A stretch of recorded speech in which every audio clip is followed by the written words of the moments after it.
সুপ্রিয় দর্শক, আসসালামু আলাইকুম। আপনাদের সবাইকে স্বাগত জানাচ্ছি টক উইথ সিরাজের এখনকার আলোচনা। আপনাদের সঙ্গে আছি আমি সিরাজুল ইসলাম। দর্শক, অনেক গুরুত্বপূর্ণ খবর আছে। একটা খবর হচ্ছে আমেরিকা গোপনে মধ্যপ্রাচ্যে সেনা, বিশেষ করে বিমান বাহিনীর সদস্যদের বাড়াচ্ছে। এর মূল পরিকল্পনা হচ্ছে ইরানের বিরুদ্ধে নতুন করে যুদ্ধ শুরু করতে পারে, এবং এই পরিকল্পনার আওতায় মধ্যপ্রাচ্যে বিভিন্ন দূতাবাসে খুব কম সংখ্যক লোক নিয়ে কোনো রকম কাজ চালিয়ে নিচ্ছে আমেরিকা। মূল টার্গেট ইরানের বিরুদ্ধে বড় যুদ্ধ করা। এপাশে আমেরিকার সম্ভাব্য এই পরিকল্পনার বিরুদ্ধে ইরান কি করবে তার জবাব দিয়েছেন সর্বোচ্চ নেতার রাজনৈতিক উপদেষ্টা ব্রিগেডিয়ার জেনারেল গোলাম রাসুল সানাই রাদ। তিনি বলেছেন, আমেরিকা যদি নতুন করে যুদ্ধ শুরু করে ইরানের বিরুদ্ধে, তাহলে ইরান আগের চেয়ে আগ্রাসীভাবে জবাব দেবে। তার মানে আমি এর আগেও কয়েকটা ভিডিওতে বলেছি, ইরান এই রকমের প্রিপারেশন নিয়েছে যে আমেরিকা যেভাবে যুদ্ধ করবে এবার ইরান হয়তো সেইভাবেই জবাব দেবে, অর্থাৎ প্রচণ্ড রকমের আগ্রাসীমূলক জবাব হবে। ইরানের এই জবাবে মার্কিন সেনাদের অনেকেরই প্রাণহানি ঘটতে পারে, আগে যেটা ঘটেনি।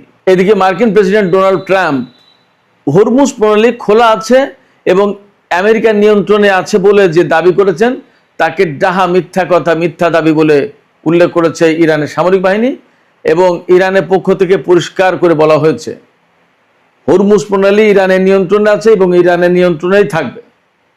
এই নিয়ন্ত্রণ কখনোই আমেরিকার হাতে যাওয়ার কোনো প্রশ্ন ওঠে না, এবং হরমুজ প্রণালী আগের অবস্থায় ফিরে যাবে না। শুধু তাই নয়, ইরান এই কথার উপরেই দৃঢ় এবং অবিচল আছে যে হরমুজ প্রণালী তখনই খুলবে যখন ইরানের সমস্ত দাবি আমেরিকা মেনে নেবে। এদিকে ইসলামাবাদ সমঝোতা স্মারক সইয়ের মধ্য দিয়ে গত 17 জুন যে 2 মাসের যুদ্ধবিরতি কার্যকর হয়েছিল, তা কিন্তু আগামী রোববার শেষ হবে। এই যুদ্ধবিরতির মেয়াদ শেষ হয়ে যাওয়ার পর কি দুই পক্ষ আবার অনেক বড় যুদ্ধে লিপ্ত হতে পারে? এমন আশঙ্কা তো আছেই। এই আশঙ্কাকে সামনে রেখে পাকিস্তানের পক্ষ থেকে নতুন করে কূটনৈতিক উদ্যোগ শুরু করা হয়েছে, এবং পাকিস্তানের স্বরাষ্ট্রমন্ত্রী মহসিন নাকভি তিনি কিন্তু অলরেডি ইরান সফর করেছেন। ইরানের পক্ষ থেকে কি বার্তা তিনি পেয়েছেন এবং তিনি কি বার্তা দিয়েছেন, সে কথা কিন্তু গুরুত্বপূর্ণ প্রশ্ন হয়ে আমাদের সামনে এই মুহূর্তে ঘুরপাক খাচ্ছে। তাহলে সামগ্রিকভাবে মধ্যপ্রাচ্যে কি অনেক বড় রকমের একটা সংঘাত হতে যাচ্ছে? এ প্রসঙ্গেই কিন্তু ইরানের পররাষ্ট্রমন্ত্রী আব্বাস আরাকচি বলেছেন, আমেরিকা যেন আগের চেয়ে বড় ভুল না করে। আগের চেয়ে বড় ভুলটাই বাকি। সুপ্রিয় দর্শক, এই সমস্ত প্রশ্নের উত্তর খুঁজবো আজকের এই ভিডিওতে। আশা করি আলোচনা ভালো লাগবে, এবং আলোচনা যদি ভালো লাগে তাহলে লাইক, কমেন্ট, শেয়ার করবেন এবং চ্যানেলটি সাবস্ক্রাইব করে সাথেই থাকবেন। আপনাদের সাবস্ক্রিপশন এই চ্যানেলটিকে তরতর করে সামনে এগিয়ে যেতে নিশ্চয়ই সহযোগিতা করবে। দর্শক, চলুন আমরা বিস্তারিত আলোচনা করি। রয়্যাল ইউনাইটেড সার্ভিস ইনস্টিটিউশনের গবেষক মাইকেল স্টিফেন তিনি আল জাজিরাকে বলেছেন, মার্কিন প্রেসিডেন্ট ডোনাল্ড ট্রাম্প একটা বিজয় খুঁজছেন। তিনি নিজেকে বা আমেরিকাকে বিজয়ী ঘোষণা করার চেষ্টা করছেন এবং যুদ্ধ থেকে বেরিয়ে যাওয়ারও চেষ্টা করছেন, কিন্তু সেই পথ তিনি খুঁজে পাচ্ছেন না। বাট সেই পথ হয়তো তিনি খুঁজে বের করতে চান, এবং এই পথ খুঁজে বের করার চেষ্টার অংশ হিসেবে মধ্যপ্রাচ্য অঞ্চলে নতুন করে সেনা, বিশেষ করে বিমান বাহিনীর সদস্যদের আনা শুরু করেছে। অর্থাৎ বিমান বাহিনীর সদস্যদেরকে তিনি আবার মধ্যপ্রাচ্য অঞ্চলে জড়ো করছেন। কেন তিনি জড়ো করছেন? মোটেই শান্তি সমাবেশের জন্য তিনি মার্কিন বিমান বাহিনীর সদস্যদের জড়ো করছেন না। তিনি বিভিন্ন সময় বিভিন্ন রকমের ফন্দি ফিকির, কৌশল, চেষ্টা, হিকমত, পরিকল্পনা যাই বলেন তা সবই করছেন। একবার এক এক রকমের চেষ্টা তদবির করে বড় একটা আঘাত আনতে চাইছেন ইরানের উপর তিনি, যাতে বড় আঘাতের মাধ্যমে ইরানকে একেবারে ধসিয়ে দিয়ে তিনি বিজয় ঘোষণা করতে পারেন। এই যে দেখো, আমরা ইরানের বিরুদ্ধে বিজয় হয়েছি এবং আমরা বিজয়ী শক্তি, আমরা যুদ্ধের অবসান ঘটালাম। এইরকম চেষ্টা করছেন ডোনাল্ড ট্রাম্পের। এই রকমের চেষ্টা প্রচেষ্টা এবং এই রকমের প্ল্যান বা তার কৌশল, তার চালাকি, চতুরতা যাই বলেন না কেন, সবকিছুই অনেক বিশ্লেষকের নজরে আছে, এবং আমার মতো ছোটোখাটো বিশ্লেষকও তা বুঝতে পারছেন। আমি অনেকবারই বলেছি তিনি সহজে পরাজয় মেনে নেবেন না। কিভাবে আমেরিকাকে বিজয়ী ঘোষণা করা যায় তিনি সেই চেষ্টাই করছেন। এখন রয়্যাল ইউনাইটেড ইনস্টিটিউশনের গবেষক মাইকেল স্টিফেন এই কথা কিন্তু তিনি এখন বলছেন। ডোনাল্ড ট্রাম্প কোথায় আটকে গেছেন? ডোনাল্ড ট্রাম্প মূলত এই মুহূর্তে আটকে গেছেন হরমুজ প্রণালীতে। কোথায় তার পরমাণু কর্মসূচি বন্ধ করা, কোথায় ইরানের সরকার পরিবর্তন, কোথায় অন্য কিছু। এখন তিনি সবচেয়ে বড় বিপদে পড়েছেন হরমুজ প্রণালীতে।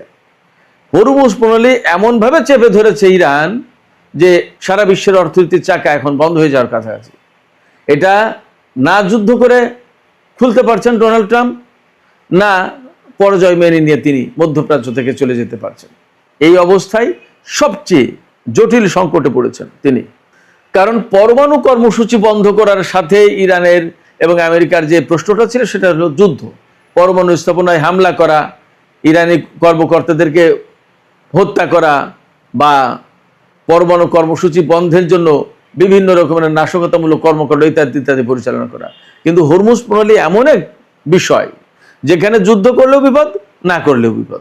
যুদ্ধ করলে পরিস্থিতি আরও খারাপ হবে, যুদ্ধ না করলে আমেরিকাকে পরাজয় মেনে নিয়ে সরে যেতে হবে। এর কোনোটাই আমেরিকার জন্য স্বস্তিদায়ক নয়। এই বিপদ থেকে মুক্তির কোনো পথ তিনি খুঁজে পাচ্ছেন না। এরই মধ্যে তিনি কিন্তু মেইলে জানিয়েছিলেন যে ইরানকে পরাজিত করার জন্য অপ্রচলিত পথ পদ্ধতি কি, হয়তো তিনি এখনো সেই পথের সন্ধান পাননি। আমার মনে হয় যে তিনি এত সহজে পথের সন্ধান পাবেনও না। আমেরিকা যদি গোপনে গোপনে ইরানের বিরুদ্ধে যুদ্ধের প্রস্তুতি নেয় এবং এত এত সেনা নতুন করে জমা করে, জড়ো করে মধ্যপ্রাচ্যে, এবং বলা হচ্ছে যে মধ্যপ্রাচ্যে যতগুলো মার্কিন দূতাবাস আছে তার প্রত্যেকটা দূতাবাসে একদম মিনিমাম স্টাফদের দিয়ে কোনো রকম চালিয়ে নেওয়ার চেষ্টা করা হচ্ছে। এর মূল টার্গেটটা কি? এর মূল টার্গেটটা হচ্ছে ইরানের সাথে প্রচণ্ড রকমের একটা বড় রকমের যুদ্ধ হবে। সেই যুদ্ধে ইরান তো চোখ বন্ধ করে এবার হামলা চালাবে, প্রতিরোধ করবে, প্রতিশোধ দেবে। এটা ইরানের পক্ষ থেকে ঘোষণায় দেওয়া হয়েছে। অতএব মার্কিন দূতাবাসগুলো আর মোটেই নিরাপদ থাকবে না, কারণ এবার অল আউট ওয়ার হবে, সর্বাত্মক যুদ্ধ হবে। যদি ব্যাপারটা তাই হয় তাহলে মধ্যপ্রাচ্যে মার্কিন দূতাবাসগুলোর কর্মীরাও কিন্তু নিরাপদ থাকবে না, তারাও মারা যাবে। এই রকমের অনাকাঙ্ক্ষিত মৃত্যু, অনাকাঙ্ক্ষিত হতাহতের ঘটনা এড়ানোর জন্য মার্কিন দূতাবাসগুলোর কর্মী অনেকটাই সরিয়ে নেওয়া হয়েছে, খালি করা হয়েছে। কিন্তু নতুন করে আবার বিমান বাহিনীর লোকজনকে আনা হচ্ছে, কারণ ইরানের উপর প্রচণ্ড রকমের বিমান হামলা চালাবে। এটা হলো তাদের মূল পরিকল্পনা। ব্যাপারটা যদি তাই হয় তাহলে ইরান কি করবে? ইরানের পরিকল্পনা সম্পর্কে দুইজন ব্যক্তি কথা বলেছেন। একজন হচ্ছেন তেহরান অ্যাপ্লাইড সায়েন্স ইউনিভার্সিটির প্রফেসর, আর একজন হচ্ছেন ইরানের সর্বোচ্চ নেতা আয়াতুল্লাহ সৈয়দ মুজতবা খামেনির রাজনৈতিক উপদেষ্টা ব্রিগেডিয়ার জেনারেল গোলাম রাসুল সানাই রাদ। আগে আমি ইউনিভার্সিটির প্রফেসরের বক্তব্যটা কি সেটা বলে আসি। তেহরান অ্যাপ্লাইড সায়েন্স ইউনিভার্সিটির প্রফেসর তিনি আল জাজিরাকে বলেছেন, ডোনাল্ড ট্রাম্প এমন একজন মানুষ, তিনি কখনো পরাজয় স্বীকার করতে চান না, পরাজয় স্বীকার করতে মোটেই প্রস্তুত নন। কিন্তু ইরানের সাথে যে ঘটনা ঘটেছে এই কয়েকদিনের যুদ্ধে, তাতে আমেরিকা বেসিক্যালি পরাজিত হয়েছে। এই জায়গা থেকে তিনি যুদ্ধ বন্ধও করতে চান, নিজে বিজয়ী হতে চান, ইরানকে আমেরিকাকে বিজয়ী ঘোষণাও করতে চান। এই অবস্থা থেকে বের হওয়ার তিনি পথ খুঁজছেন, এবং পথ খোঁজার একমাত্র পথ হচ্ছে ইরানের উপর আচমকা হঠাৎ করে আকস্মিকভাবে বড় রকমের হামলা চালানো, এবং এই হামলার মধ্য দিয়ে চট করে আমেরিকা এখান থেকে সরে যাবে এবং বলবে যে আমরা বিজয়ী হয়ে গেছি। বাট সেটা খুব সহজ হবে না।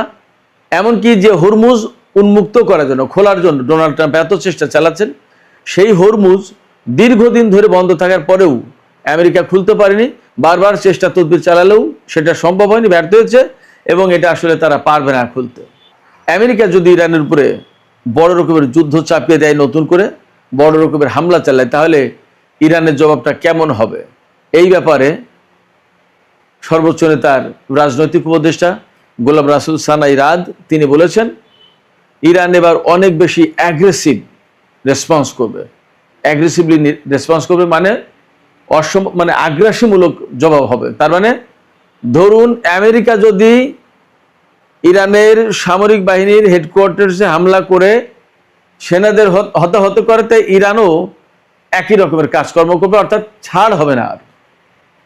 এখানে আর মানবিক দিক হয়তো খুব একটা, মানবিক দিক বলতে যুদ্ধের যে মানবিক দিক, আমেরিকা যদি সেটা বিবেচনা না করে ইরান, তাহলে আর তা করবে না মনে হচ্ছে। তার বক্তব্য থেকে মোটামুটি বোঝা যাচ্ছে যে আমেরিকা যদি হত্যাকাণ্ড চালায়, তাই ইরানও মার্কিন সামরিক বাহিনীর উপরে হত্যাকাণ্ড চালাবে, অর্থাৎ একেবারে সেনাদের টার্গেট করেই হামলা চালাবে। তার মানে আমেরিকা যদি ইরানের উপরে অনেক বেশি আগ্রাসীমূলক হামলা চালায়, বড় হামলা হবে, মানে ইরানের উপরে ভয়াবহ হামলা হবে, তাতে জানমালের কি ক্ষয়ক্ষতি হলো না হলো তাতে তাদের কিছু আসে যায় না। ইরানও বলছে, গোলাম রাসুল সানাই রাদ ব্রিগেডিয়ার জেনারেল, তিনি বলছেন যে ইরানও একই রকমের জবাব দেবে, অর্থাৎ আগ্রাসীমূলক একটা জবাব হবে। এতদিন যথেষ্ট শান্তশিষ্টভাবে ভেবে চিন্তে মাথা ঠান্ডা রেখে ইরান জবাব দেওয়ার চেষ্টা করেছে, বাট সামনে আর তা হবে না। গোলাম রাসুল সানাই রাদ আরেকটা কথা বলেছেন, খুব গুরুত্বপূর্ণ কথা। সেটা হচ্ছে আমেরিকা ইরানের ভেতরে অর্থনৈতিক চাপ সৃষ্টি করে বিভাজন তৈরির চেষ্টা করছে, অর্থাৎ বিপ্লবপন্থী, সংস্কারপন্থী, অমুকপন্থী, তমুকপন্থী, সরকারপন্থী, রাহবারপন্থী, বিভিন্ন রকমের পন্থী বানানোর চেষ্টা করছে এবং একটা বিভাজন সৃষ্টি করার চেষ্টা করছে, যাতে 2 গ্রুপ, 3 গ্রুপ, 4 গ্রুপ, 5 গ্রুপ হয়ে যায়। কেউ বলবে যে আমাদের যুদ্ধ হলো, ঠিক আছে, সর্বোচ্চ নেতায় মারা গেছে, শহীদ হয়েছে, আমরা তার প্রতি শ্রদ্ধা জানাই, বাট আমাদের অর্থনৈতিক জীবনযাত্রার মানের উন্নয়ন তো ঘটে, এখন দয়া করে বন্ধ করো, আমেরিকার সাথে কি তোমরা যুদ্ধ করে পারবা নাকি?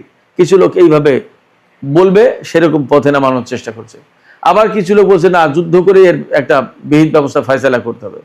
আবার কেউ কেউ বলছে যে ভাই যুদ্ধও দরকার, আবার অর্থনীতিও তো বাঁচাতে হবে, কি করা না হয় এখন থেমে গেল হতো।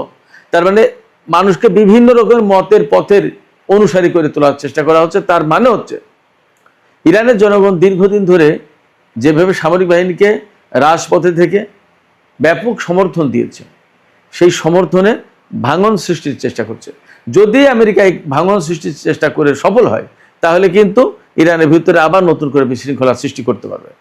এই জায়গায় গোলাম রাসুল সানাই রাত বলছেন যে আমেরিকা এই চেষ্টা করছে, বাট আমরা সতর্ক আছি, তাদের এই চেষ্টা সফল হবে না, অতীতেও সফল হয়নি, এবারও সফল হবে না, আমরা বিষয়গুলোকে সিরিয়াসলি দেখব। এইরকম চেষ্টা প্রচেষ্টা চালাতে গেলে কি করতে হয়? ইরানের ভেতরে কিছু লোকজন এজেন্টকে ঢুকিয়ে দিতে হয়। এইরকম কিছু ইসরায়েল এবং আমেরিকার বাহিনীর সাথে রিলেটেড কিছু লোকজন, তাদেরকে হত্যা করেছে ইরান সামরিক অভিযান পরিচালনা করে। আমি আগেই বলেছিলাম একটু যে হরমুজ প্রণালী খোলার ব্যাপারে আমেরিকা ব্যাপক চেষ্টার তদবির চালাচ্ছে এবং মার্কিন প্রেসিডেন্ট ডোনাল্ড ট্রাম্প তিনি বলেছেন যে হরমুজ প্রণালী খোলা আছে, আমাদের নিয়ন্ত্রণে আছে, সমস্ত সবকিছু ওকে। মার্কিন প্রেসিডেন্টের এই বক্তব্যের জবাবে ইরানের সামরিক বাহিনীর মুখপাত্র, আইআরজিসির মুখপাত্র, খাতামুল আম্বিয়া হেডকোয়ার্টার্সের মুখপাত্র ব্রিগেডিয়ার জেনারেল ইব্রাহিম জুলফাকারি তিনি বলেছেন, মার্কিন প্রেসিডেন্ট যে বক্তব্য দিয়েছেন, যে দাবি করেছেন, তা সম্পূর্ণভাবেই মিথ্যা। এর কোনো বাস্তবতার কোনো ভিত্তি নেই।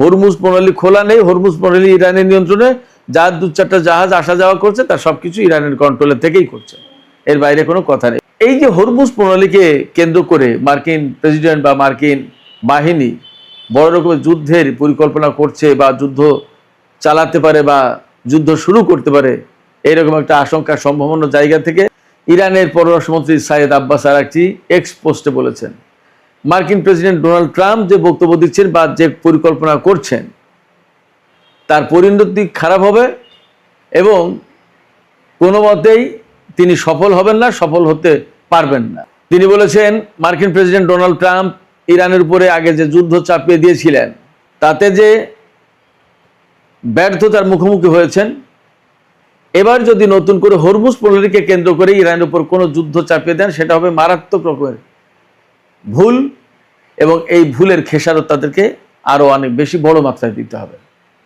তার মানে হচ্ছে ইরান এই যে গত 28 ফেব্রুয়ারি থেকে আমেরিকা এবং ইসরায়েলের বিরুদ্ধে যুদ্ধ করছে, এই যুদ্ধ ইরানকে সাহসী করে তুলেছে, ইরানকে অনেক অভিজ্ঞতা দিয়েছে, অনেক প্র্যাকটিক্যাল এক্সপিরিয়েন্স দিয়েছে যে কি করলে কি হয়, এই ক্ষেপণাস্ত্র মারলে কেমন হয়, এই ড্রোন মারলে কেমন হয়, এই ড্রোন আর এই ক্ষেপণাস্ত্র পরপর মারলে কেমন হয়, এই ড্রোন আর এই ক্ষেপণাস্ত্র কত দূরত্বে মারলে ভালো কাজ হয়, ড্রোন নিয়ে ব্যস্ত থাকবে, তারপরে আমরা ক্ষেপণাস্ত্র মারবো, কোন ক্ষেপণাস্ত্রের সাথে কোন ড্রোন ম্যাচ করে, ইত্যাদিতে দোয়ানে। এবং ইদানিং ইরান তাদের ক্ষেপণাস্ত্রগুলোকে আরো বিভিন্ন রকমের ডাইভার্সিফিকেশনের দিকে গেছে এবং নতুন নতুন টেকনিক, নতুন নতুন কৌশল, নতুন নতুন প্রযুক্তি তাতে যুক্ত করছে।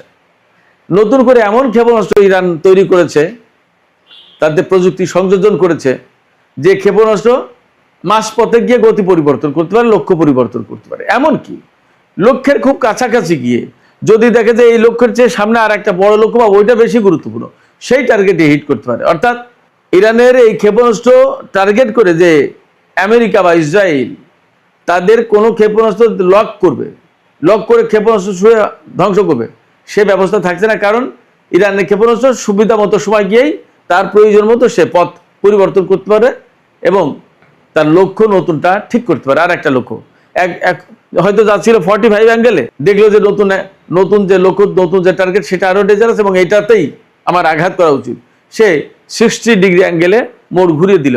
ব্যাস, ক্ষেপণাস্ত্র ইসরায়েল যেটা ছুঁড়েছে বা আমেরিকা যেটা ছুঁড়েছিল 45 অ্যাঙ্গেলে, সেই অ্যাঙ্গেল কিন্তু সেই ক্ষেপণাস্ত্র সোজা চলে যাবে, ইরানের ক্ষেপণাস্ত্র 60 ডিগ্রি অ্যাঙ্গেলে গিয়ে নতুন টার্গেটে হামলা করবে। কিছুই করার নেই। সেই জায়গা থেকে আব্বাস আরাকচি থেকে শুরু করে ইরানের সামরিক বাহিনী, ইরানের নেতারা সবাই নিজেদেরকে এইভাবে প্রস্তুত করছে যে আমেরিকা যদি নতুন করে যুদ্ধ শুরু করে তাহলে জীবন মরণ লড়াই হবে এবং ভয়াবহ লড়াই হবে, এবং এই লড়াইটা হবে অনেক বেশি অ্যাগ্রেসিভ। অর্থাৎ আমেরিকা যদি ইরানকে ধ্বংস করে দেওয়ার জন্য আসে, তো ইরানও আমেরিকান বাহিনীকে ধ্বংস করে দেওয়ার টার্গেট নিয়েই জবাবটা দেবে। ব্যাপারটা জাস্ট এরকম। তার মানে প্রচন্ডতম যুদ্ধ হওয়ার আশঙ্কা রয়েছে যে যদি আমেরিকা ইরানের উপর হামলা চালায়। শুধু তাই না, পরিস্থিতি যা, ইরানের সামরিক কমান্ড কাঠামোতে যে পরিবর্তন আনা হয়েছে এবং নতুন করে ঢেলে সাজানো হয়েছে এবং নতুন করে যে সমস্ত কথাবার্তা আকার ইঙ্গিত পাওয়া যাচ্ছে, তাতে মনে হচ্ছে মধ্যপ্রাচ্যে মার্কিন সামরিক বাহিনী বা মার্কিন সেনা সদস্যদের লক্ষ্য করে ইরান যে কোনো মুহূর্তে আগে ভাগেই হামলা করতে পারে। এমনও হলেও হতে পারে, কারণ যুদ্ধ যেহেতু চলমান, সেক্ষেত্রে ইরান বিজয় এনশিওর করার জন্য এবং তাদের অবস্থান আরো সুদৃঢ় করার জন্য আমেরিকার বিরুদ্ধে যে কোনো পদক্ষেপ নিতে পারে। এইরকম একটা পরিস্থিতিতে পাকিস্তানের স্বরাষ্ট্রমন্ত্রী মহসিন নাকভি ইরান সফর করেছেন এবং ইসলামাবাদ সমঝোতা স্মারক যেটা সই হয়েছিল গত 17 জুন, সেই সমঝোতা আবার রিভাইভ করার, পুনর্বহাল করার চেষ্টা করছে, যাতে দুই পক্ষ আবার একটা আলাপ আলোচনা আসে, একটা শান্তিপূর্ণ সমাধান হয়।